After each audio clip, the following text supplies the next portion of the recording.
average rate during the year from above Canada. I-convert ko sa Canadian, ganyan. Nako, sakit sa dibdib. Kagabi ko pa kayang ginagawa. Ngayon habang mga 10-15 minutes before tayo mag-end, ay natapos ko siya. So, thankfully, wala tayong babayaran. Magaling ako mag-estimate. Meron ako kasi dito tinatawag na registered retirement savings plan. Yun po ay directly deduct sa mga taxable income.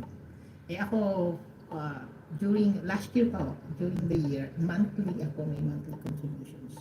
Diretso nga, nababasa sa mga account ko para sa retirement savings plan ko. Para pag ginawa ko nakita ko how much my total income during the year, ini-estimate ko na yan, nag-draft na ako, magkano bang babayaran ko. Ay, as much as possible, iniiwasan ko magbayad. Kasi may withholding tax na yung iba. Binawasan ka na during the year, pagkatapos at the end of the year, magbabayad ka ulit. So, which normally happen kasi may mga consulting job ako in between. Walang withholding tax. So, ang ginawa ko, yung kung magkano man yung hinita ko, ay binabalik ko sa retirement savings plan ko. Kaya nung isang araw, medyo naniniyak-niyak ako kasi sumadsad po yung stock markets. No? Yung retirement savings plan namin, normally yan ay nasa mutual funds. Yung mga mutual funds, ano yun stock market dependent yan So, ayun. So, nung binawi naman niya nung nagbigay naman siya ng 90 days retrieve o kaya break para doon sa global na tariffs na tinakto niya sa halos buong mundo. Nilagyan niya ng tariff at swapang, no? Alam niyo ba, ang ultimo kaliit-liit ang produkto ninyo ay tataas ang presyo. Kung bumibili ka ng sinulid, siguradong mamahal ang sinulid. Kung bumibili ka ng bawang at imported yung bawang, mamahal ang bawang. So lahat to, wala hong makakaligtas dito sa global tariff. May tawag na ho ngayon dito. Ito yung bagong World War, tariff war. No? Wala nga lang yung bombahan dito, pero mabigat ho ang ano nito sa mga common tao, mga mamamayan. No? Kung hindi makaka-adjust ang income ninyo, tapos biglang taas ng bilihin, paano na? Pagkatapos ang Senado sa Pilipinas, ay hindi sila nag-worry about sa tariff dito. Dito lahat ng mga kausap ko, nagagalit. Minsan nagbiro ako sa kaibigan ko kagabi. Tapos sabi ko, welcome to the tariff war. Sabi ko, don't start me with that. Sabi sa akin gano'n.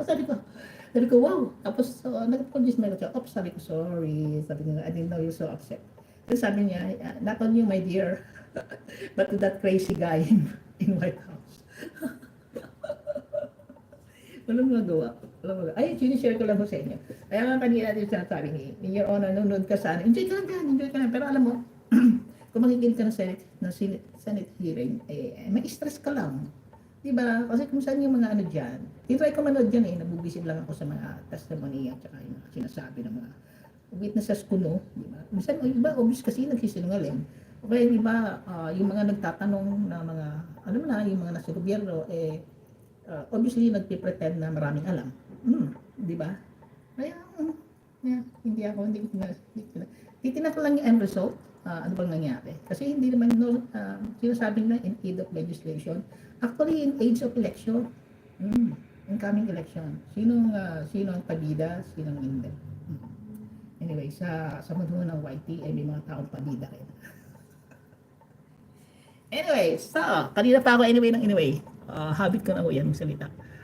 So, lampas-lampas na tayo rito. So, makikita nyo malamig pa rin. May mga snow na nasa daan. Pero hindi siya, kanina lang siya bumagsak. On and off yan, on and off. Malamig pa rin kasi, I think negative 1. Pero hindi ko alam kung anong wind chill. Pero may naglalakad naman sa baba basta properly nakasuot ka ng tamang damit at jacket at saka sapatos at medyas. At saka meron kang scarf. At saka meron kang bonnet or toque as we call it here. Hindi ka lalamigin. Katulad ng ginawa ko kahapon. So, ako po totoo na to. Magpapaalam na ako.